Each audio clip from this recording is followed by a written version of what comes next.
If you are anything like me and are just thinking, dang, wish I could have won that cooler, you got a home here. Welcome to the Go Show, celebrating all things outdoors in this beautiful outdoor playground of a world that we live in. Thanks for streaming along on Facebook, YouTube, and the tweet machine, aka X, whatever we're going to call the thing from moving forward. I'm going to stick with Twitter because I'm old and I'm just going to stick with Twitter.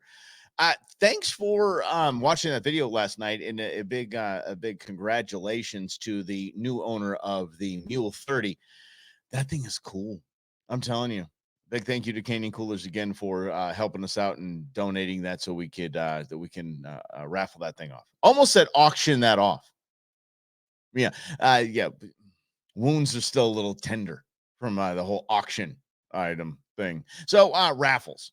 So I wanted to chat with you about raffles today. I also want to talk to you about how long freezer meat is going to last. How long is your game meat going to last in the freezer? We're definitely going to chat about that because I got a freezer full and I participated in what was called an eat down. My girlfriend introduced me to that, an eat down.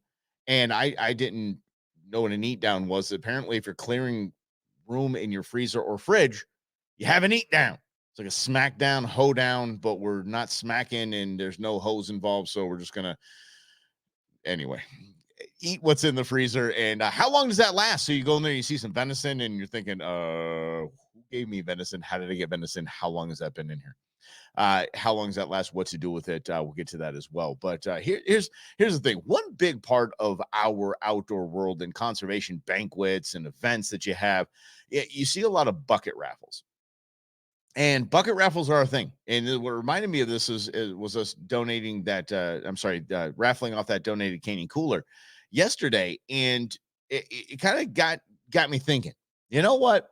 I might do a little PSA on getting this right. Either you're an organization that wants to have a bucket raffle, have some sort of a raffle like that at an event or at a show like it was at the expo, or you're someone who likes to throw the tickets in.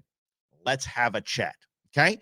First of all, there are simple rules for having bucket raffles. And I'm not talking about gaming laws or anything. If you're an outdoor banquet and there are buckets there are rules. Here's the number one rule. And I'm going to say this on behalf of everyone who has to reach into those dang buckets, pull it out, and read a name. Who taught y'all how to write? Holy mackerel. I have to do this, and God forbid it's in front of an entire banquet of 1,000 people, and they're staring at me, and I'm like, let me kind of use my context clues on each letter, and I might piece something together.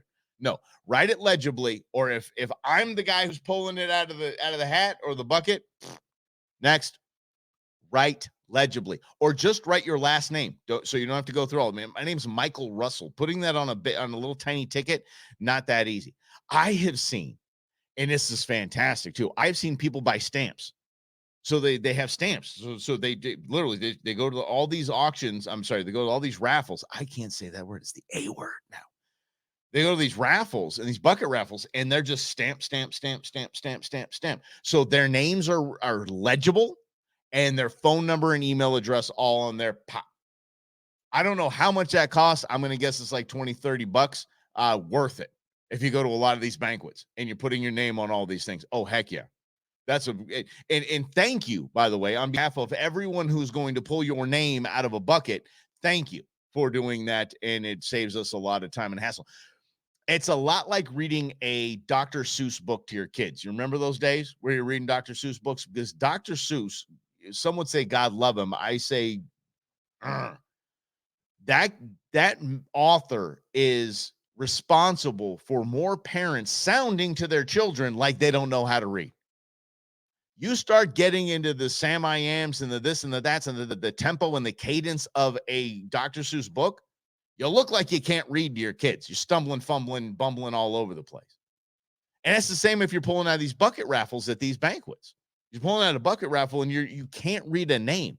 It says Bill Smith, but it looks like it says, I have no idea. I didn't think of anything funny to put on that one, but Bill Smith, and you can't read Bill Smith. And then some kid comes along inevitably and goes, that says Bill Smith. Okay, now I have to announce it. Bill Smith. I couldn't read Bill Smith. So just write your name properly. just write your name properly and make sure you have all your information on there. So depending on where you're at, right? So you need to bring a bit of strategy into these things because it makes it more fun. Now, when I say a bit of strategy, here's what I mean. Bending, people bend the tickets, go on these bucket raffles, they bend the ticket, bend the ticket, bend the ticket. Does that work? Don't know. Really, no one knows if it works or not because other people bendy as well. And then everything's bend, everything's the same. It kind of eliminates that. But does it work? Does it not? Who cares? If you think it works and it adds a little bit of a dopamine hit to you when you drop it in there, like, oh, got it. I got it this time. You know what I mean? I bent it. Fine, cool. Make it more fun. Do it anyway. Some people are like, oh, you don't bend those. That's just a waste of time. And no, it isn't. I'm having fun. This is how I do it. This is how I'm entering the drawing. So you're gonna have to just deal with it. Who cares? It's you. It's your excitement. It's your fun. It's your money. It's your opportunity. Go for it. But if you're running a raffle, now this is what we've run into in the last couple of weeks, and we've been talking about this because even the R word, a raffle, is like, oh, we can't say that now. We can't say auction, can't say raffle, but what are we gonna call it? Can't say sweepstakes.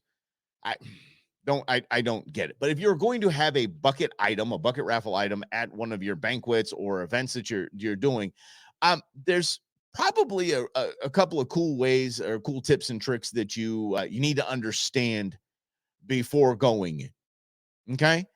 If it's not a banquet, okay, if it's basically let them know if it's not a banquet and you're raffling like we did the Canyon Cooler. And by the way, if you go to canyoncoolers.com and you use the code GOSHOW, 15% off, 15, boom, just like that. Yeah, I'll take care of the taxes. I got you. If you're doing that, let the people know, by the way, when they're filling it out that they're going to be contacted. They understand, it's assumed, but I think you will have more success if you say, yeah, just go ahead and write this down, fill out the ticket. There you go, and we'll reach out to you, tell you about our organization and the cool stuff that we got going on. That is going to help in the future for open rates, click rates, people lower the amount of people unsubscribing because they know now that if you want a shot at winning the thing, you can at least read an email from me saying that we do what we do here at this organization, right? So if it's not a bucket, it's not a bucket raffle for a specific item, and it's just you gaining some information, email addresses, stuff for your mailing list, let them know. I mean, I appreciate that. So if I fill out this ticket with my name and number on it and stuff like that, you guys are probably going to call me, aren't you? Okay, cool. Yeah. Give me a call. There's I think 5 or 6 numbers that ring through on my phone, and that's it. Other than that, I can check it later if I need to. So fine, go ahead, sign up. And are you kidding me? My Gmail account is just a spam. It's just constant. I think I delete 70 emails, 75 emails every other few days. Yeah, it's crazy. Now, know this: if you're going to run a bucket raffle for any item at your banquet or fundraiser, everyone is going to think it's rigged. Period. It's the nature of things. It's the world we live in right now, where we just assume that everything is rigged. And if that's something that they want and they don't win, or they see that, oh, God forbid, Mike's the one drawing, and I saw the person that won it, that person was a guest on a show once, has to be rigged. Nah. They will assume that, though. It's not rigged. I don't know. You put tickets in here. I reach in there and grab the dang thing, and there we go. That's the winner. I'm not a magician. I wasn't palming a ticket as I went down in there. And trust me, if I was rigging this stuff, it would be for my family, and I will have it at my house, especially that Candy Cooler, because I wanted it bad. So this is something that is just going to be assumed by everybody. It's our nature. We're to the point right now as a society that when we find out that things were rigged, or that somebody was a knucklehead, or somebody wasn't what we thought that person was going to be, we're like, expected that. So when you're doing these types of things, know that everyone's going to think that's. I feel sorry for executives or high level branch chiefs and directors at Game and Fish and the commissioners. I feel bad for them. Because constantly, even if you're running one of the critter groups, say you're Steve Clark at Arizona Elk Society, it's like, oh man, bet you got drawn for a tag. Bet you get a tag every year. Elk Society, huh? Yeah. No, not the case. Commissioners, directors, same things. They're the same thing. They're going to get that. Oh, yeah. Well, you work for the department. So obviously you were drawn. Because when they do get drawn, they're like, oh, yeah, of course. Of course you got drawn. You're a director. Yeah. Oh, you're a branch chief. Us common folks just don't get drawn. They don't, by the way. If you've missed any part of the show over the last 11 years, that was actually surprising to me. Because even 11 years ago, I was as much of a skeptic as I am today. I'm more of a skeptic, though, but I was a skeptic back then as well. So I assumed that if you're the director of Game and Fish, you got tags. If you are a high-level person, you just got tags. And as junky as that sounds, it doesn't matter because it's the assumption, but it's not. It's not the way it goes. Again, I was standing in between a commissioner and the director, the director of the Arizona Game and Fish Department, both talking about how they didn't get drawn. So doesn't happen that way. It doesn't. Oh, but if he's a director, he can. Nope. I'm telling you, everything is on the up and up. Everything is above board. But the more people don't get drawn, and the longer they go without getting drawn, what happens? They start to get skeptical that something is happening. That something bad is happening. Yeah. Oh, Eddie, thanks for popping in there. We're doing this every day, Eddie. We're going every day at 11, straight up. Yeah, we did a few weeks of Saturday mornings, but now we're just doing this every day, Monday through Friday, 11 o'clock. Let's talk about the outdoors. Let's have some fun. So I appreciate you. Appreciate you asking the question. We'll probably start doing eventually a Saturday morning recap of what we had for the week, kind of a highlight, best of kind of thing, and keep it going. Yeah. So thanks for playing along, and always encourage you to comment as well. Now, going back to this, if you are going to be somebody that's going to do one of these bucket raffles at your event, be as transparent as possible. Just be as transparent as possible. Have somebody else grab it for you. Like grab a kid from the crowd. Just say, hey, listen, this is going to be my assistant. This is the person. The kid's not going to be shady. Like I mean, how skeptical do you have to be? You have to be a cynic above cynics. You have to be even more cynical than me to think that I like trained a kid in the parking lot how to palm tickets and make sure that all my people win the bucket raffle. So, be as transparent as possible. If you're going to do it from the office like I did yesterday, make sure that that's posted online. Do a live stream if you'd like to do a live stream, so there's just no shadiness, no opportunity. People go, oh, of course Robert won it.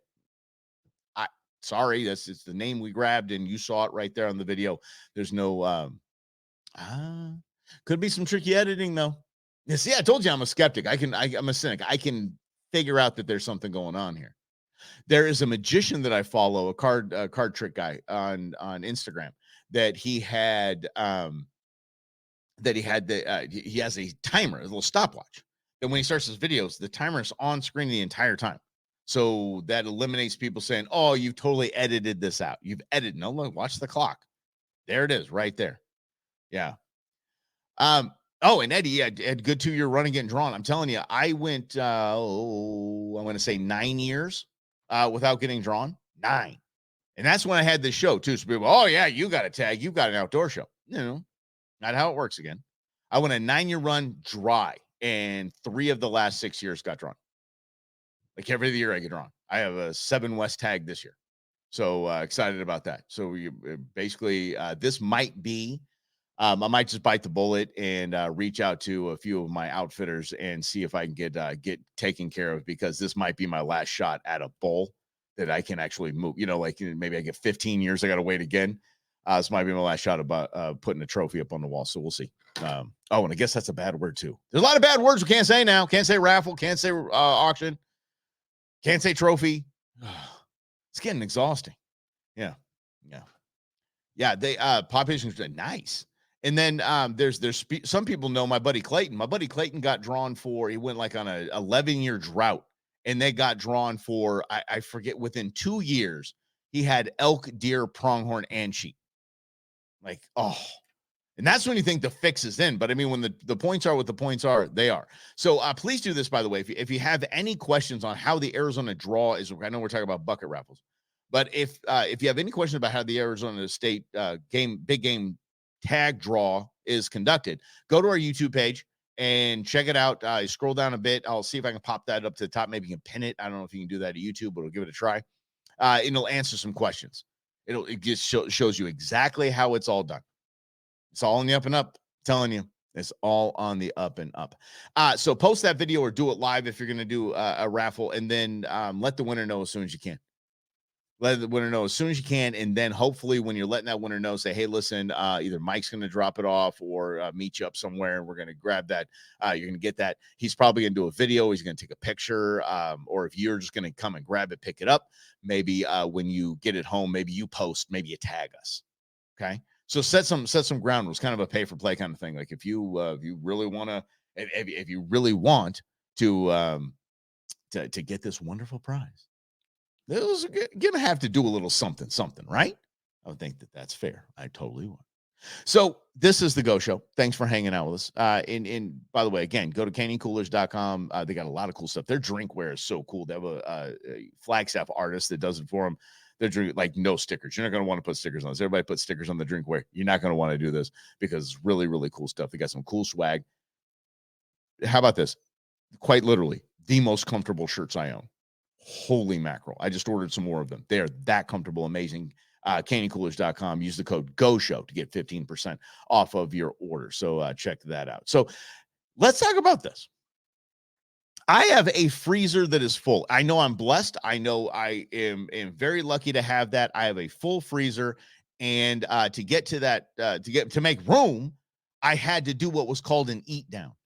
And this eat down is something that is actually fun because it saves you money. If you have a full freezer of game meat, there really is no reason for you to go to the store and get any kind of other animal protein. Eat what you got in there. And you are going to see your grocery bills drop. You are going to see your bank account increase, and you're going to be healthier. You just are. You're going to be eating better stuff. Well, Mike, what's the difference between an elk steak and a steak I get at the store? A lot. A lot is different. There's no water injection. There's no preservatives. There's no dyes to make it look a certain color. There's a lot of things that happen in store meat that's gross, and nothing happens in game meat that's gross because you know what? You're the one that took that out of there and put it in your freezer. I mean, you might go to like a processing facility, and the processor, that's the middleman. So that's it. You don't have shipping and all this stuff and refrigerated and frozen and thawed. Forget about it. That's why. So on this eat down to make room, if it maybe you got a tag, like I got a tag. So I'm expecting to have an elk in that freezer at the end of the year. So I want to make sure that that freezer is starting to deplete as we go along. So the big question is, how long does meat last in the freezer? How long can you have game meat stored? Is it a year? I think that's the go-to that I would say most people will tell you. And most people are wrong. And I'm going to tell you why. Most people are wrong in saying that a year, about a year, got about a year to be fine. That'd be fine. If the meat is frozen, here's what I'm going to tell you. Are you ready for this word? I'm going to use the I word. And if it is frozen, it is deep frozen. It has not been thawed. It's been in there the entire time and it's not lost temp. Is frozen indefinitely. Indefinitely. And you know where I got that from? The USDA. Okay. If meat is frozen, so if you take out a package of like a Johnsonville bratwurst or something like that you had in your freezer, and you're like, ooh, this thing expired like 4 months ago. Nope. It's fine. It's fine. Yeah. And I know somebody's going to say, oh, you're going to get calls. You're going to get emails. No, I'm not. Because I'm right in saying this. And the USDA, the U.S. Department of Agriculture, actually agrees with me on this. I don't know about the FDA, but who trusts the FDA? Holy mackerel. This is a good, Eddie. Yeah, it's right. It just hit a year. It's fine. If you haven't taken it out, it's fine. Okay. And even if you've taken it out, I'm going to help you with that as well. That's right. This is going to be good information. So I want you to pay attention with me, and I will go to my notes. So when it comes to storing in a freezer, there are two options that are usually used in our outdoor world. The first is butcher paper, and the second is vacuum seal. So those two make quite a difference in one thing, and that's freezer burn. They don't make a difference in, is this going to be safe to eat or not? That's not what it makes a difference in. It makes a difference in freezer burn and how much meat you'll have to trim off or not trim off, whatever it is. It is the only difference. Now, I've seen Steve Ranella from Meat Eater, something I did not know before. He likes to take the saran wrap and he likes to wrap it first really tight, like get as much air out of there as he can, and then butcher paper. And that's a fantastic idea in a lot of ways, because if you're processing your own, that will not eliminate, that will decrease the possibility of freezer burn. The freezer burn, the ice crystals and all of that, that happens when meat has moisture leave and air introduced. So once during the freezing process. So if there's a hole in the butcher paper, it's not wound tight enough that lets oxygen in, moisture gets out, and that's where that comes from.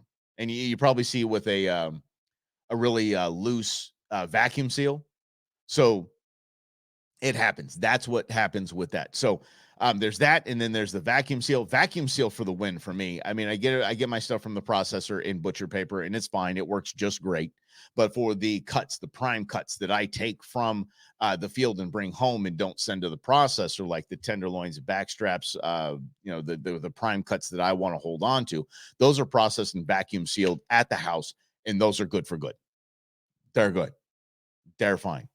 As a matter of fact, I had bison ribs the other day that were, I believe, over 2 years old. Delicious. Absolutely 100% delicious. Oh, and if you've been waiting for the answer on that, I did half of them on the Green Mountain Grill, and I did half of them in the crock pot. Both turned out fantastic. Both turned out so good that I just combined them, and it just made this nice little pot roasty kind of falling apart meat that you put in tacos. We made tacos, and then you put them on nachos. When we're done with this show, I'm actually, because I didn't have breakfast, I'm going to make a bison rib omelet. Yeah. But that's how long they were in there. They were in there a hot minute. So they were fine. They were good. So indefinitely is a word I'm going to stick with. I'm going to stick with indefinitely, because you can quite literally hang on to your meat in the freezer indefinitely. You just have to take care of it. Again, the USDA says it, and I'm going to read this. According to the USDA, it doesn't really matter how long you store game meat in the freezer. Did you hear that? Let me read it again, and let me put on the spectacles. All right. According to the USDA, it doesn't really matter how long you store game meat in the freezer for. Both raw and cooked game meat, including venison and game birds, can stay frozen, there's the I word, indefinitely, and still be safe for consumption. You heard it. Stop this noise. Understand, I get it. There are guidelines to how long you've had chicken sitting around in the fridge and how long you've had fish sitting around in the fridge. I get that there's a limit to that. But for the very most part, and this is my belief, the most part, if you see expiration dates on things that aren't super perishable, like lettuce and like bagged lettuce and fish and poultry, I think the whole expiration date's a bunch of hooey. I just think it's more of a guideline than it is you need to throw this out. So that might save you some money right there. Because again, if frozen properly, the USDA says indefinitely. How about that? The U.S. Department of Health and Human Services, they don't offer formal guidance on game meat. But they say that they recommend around a year time frame. But I don't trust I really don't trust the FDA or the Department of Health and Human Services. I just don't, again, because I've said this. Now, what it comes down to on how long you can serve your game meat, how you keep your game meat in the freezer. When it comes to when it comes to quality, that's where we can have the discussion. That's where things matter. Obviously, your 3-year venison steak in there is not going to be as good as it was when it was in there for 3 months, period. It's just not going to be as good. So if quality is an issue, then by all means, eat down as quickly as you can. Eat that stuff as fresh as you can, or prioritize some of the cuts. Like here, my loins, my straps, those are going to go first. Those are going to be cooked first because I want the freshness. Again, if it's in a freezer, it's not going to be, if it's stayed frozen the entire time, it's not going to be dangerous to consume. And according to the USDA, it's not going to be dangerous to consume. It's just not going to be of as high a quality. That makes perfect sense to me. So what do? You pull out that roast that has some brown spots, that has some, blood steak. It's got a little bit of freezer burn on it. I want you to treat that like your mom told you to treat cheese, how I taught my kids to treat cheese. This has mold on it. Cool, cut it off. It's fine. Just cut the mold off and eat the dang thing. We've been doing that for years. Same thing with your game meat. If you want to trim, you want it to look nice. You want it to look in red and, almost a purple. You want that meat to be fine. Cut the silver skin off, as we always do. Cut the silver skin off and cut those little pieces off. And by the way, silver skin, yes, ditch, or that goes to the dog. And by the way, please don't throw your scraps away when you're trimming your meat, even if it's the fresh stuff and you're getting the silver skin off that. My pal Julie down south, she is my dog breeder. She feeds her entire stock of dogs just raw chickens. Here you go. Those raw chickens. That's what they eat, and they're the healthiest, most awesome, happy dogs in the world. Dogs can eat raw meat. They should. Don't be afraid of this. Scraps go to the doggies. That's the doggy tax. Okay. But when you have actual meat that you're cutting away, like the what you see is maybe like a brownish part and kind of a freezer burn part, you know what that's good for? Stews, crock pots, and well, if you're doing crock pot and stew in the crock pot, obviously. And just chopped up, maybe you mix it with some fat, make turn that into some burger that doesn't go into a patty because it's going to have trouble holding its form. Go ahead and throw that in like a spaghetti or a lasagna. Telling you, it's you don't throw this stuff away just because it doesn't look super pretty coming out. It's not going to jack you up. It's not going to jack your stomach up. It's been frozen the entire time. It's been in a suspended state. It's not, there's nothing that could happen. Nothing can grow. It's good. So take it out, eat it. If some freezer burn got in there, and again, all freezer burn is when moisture escapes and air is introduced. So it dries it out a little bit. So that's where the stews come in and things like that, or a crock pot where a lot of moisture and seasoning can be reintroduced, and a lot of those fibers can be broken down. It's fantastic. You don't have to throw this out. It's still good. If you are like my buddy Slava, Slava's going to be on the show on Thursday with Princess Slava, his daughter, who went on a hunt. So we'll recap that. And Slavo Salt, by the way, go to slavosalt.com and use the term Go Show. Keyword Go Show, keyword code, whatever it is, discount code, Go Show. Pop that in there, get 10% off your order, hands down. Again, I put it on everything. Literally put it on everything. There's nothing I don't put Slavo Salt on. I don't cook without Slavo Salt, period. But anyway, he went away to his family spot up north and had some stuff going on, some contractors coming into his house. Contractors cut the power and didn't turn it back on. Slavo lost a good amount of bison, elk, and hog in his freezer. Just gone, rotted, gone. Mm-hmm. So be careful of that. Generator is always a good thing. So which brings us back to how long game meat can last. That meat's gone, done, out. Don't even feed that to the dog. Bad. So here's the deal, though. When if maybe you had a power outage and the freezer was opened and some of the meat thawed, you better get after it fast. That's when you start your eat down because the clock's kind of ticking on that. So if it gets refrozen, it's not going to be quality meat. You want it to stay frozen the entire time. If it starts to thaw, bad. By the way, if you have a power outage, especially here in Arizona, which power outages last maybe a couple hours max, maybe even overnight, whatever that is, don't open the freezer. The freezer just becomes a big canning cooler at that point. It's going to keep everything frozen. The temperature won't even drop very much if there's a power outage and you keep that door shut. Everything in there should stay just fine. Okay? So all things considered, you vacuum seal when you can, right?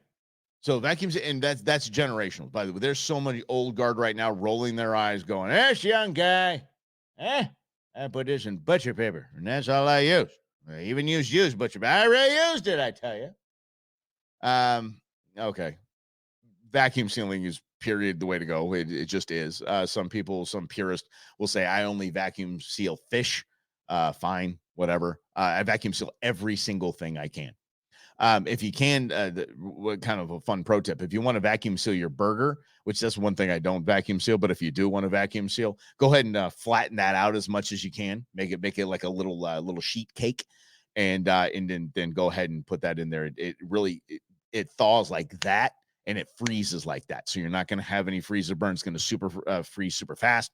And it's going to be super easy to thaw and get going. And another key, for someone who likes to cook way too much and way too big. 1 pound packages max. 1 pound pack, half-pound packages if it's just you and your spouse, or you just usually cook for yourself. But 1 pound sections to go into the freezer bags is probably the best idea for you, because it's just, yeah, leftovers are just tough. They just, because I love to cook so much, I just keep stacking leftovers, and that ultimately leads to me throwing stuff away, and that's just not cool. So, recap: use the I word when asked. How long can game meat stay good in the freezer? Good relative, because there's two different types of good. Good, it's not going to hurt you. Indefinitely. Good, it's going to taste like it did when you first put it in the freezer. Yeah, you got about 6 months to a year on that one. Anything over that, you're going to have a little bit of processing to do right when you get it out of the package. You're going to make sure, again, you're going to make sure to cut away those freezer burnt spots, and you're going to reintroduce those into like a stew or something like that. Not bad meat because it's freezer burnt. It is freezer burnt. Yeah, I'm going to go with that. It's not bad because it's freezer burnt. It's just lacking hydration. It had moisture pulled from it. It's still fine because it's in a suspended state in the freezer. It's not going to jack your stomach up. Go and throw that into a stew, or into if you burger it up or chop it up, throw it into a chili or um, a pasta sauce, something like that. Something that's heavy on seasoning, because it's just lost flavor. It isn't as, wow, that's some good venison right there. Wow, that's some really good elk. It lost a lot of that along the way. So again, that is my public service announcement of the day. If you see those best used by little things on your packages on your food, if it's been frozen, we're not playing that game. It's just, that game's not. It's just different. So take it out. Oh, thawing, by the way, I'm terrible at this. I really am, and the FDA and the USDA will agree with me on this one. I'm terrible about planning ahead for things like that and pulling meat out of the freezer to the point where I can put it in the refrigerator and let it thaw. Letting it thaw in the refrigerator is so much better than just leaving it sitting out, again, because you're introducing oxygen. You're introducing a drastically different temperature to the meat, and it changes it a little bit. So, as best you can, plan ahead, and especially on those eat downs, plan ahead, and then you can get the meat into the where I don't know, pan, wherever you're cooking it. Yeah. Put it in the fridge. Yeah, I forgot what I was doing. That's that you just saw live right here on this stream. You just saw my brain glitch. Coffee fixes that each and every time. Okay, so here's the quick recap. Food can stay in a freezer indefinitely. It will just lose quality, but it's not going to make you just keep it frozen. How about that? Easy as that. That's the easy recap. All right. Tomorrow we're going to get back at it. Eddie, thanks for clarifying. Yes, not just doing this Saturday morning. We're doing this every single day, Monday through Friday, right here on the Go Show, 11 o'clock, wherever you are. So if it's Facebook, if it's YouTube, if it's X, whatever it is. And apparently X just is just doing well for us. So X, a lot of you are here on X. Thanks for hanging out with us. We're playing with the algorithm, bringing some good old outdoor fun to a platform that doesn't really know a lot about good outdoor fun. Thank you all so much. Appreciate it. We'll see you here tomorrow at 11 right here on the Go Show. Have a great afternoon, everybody.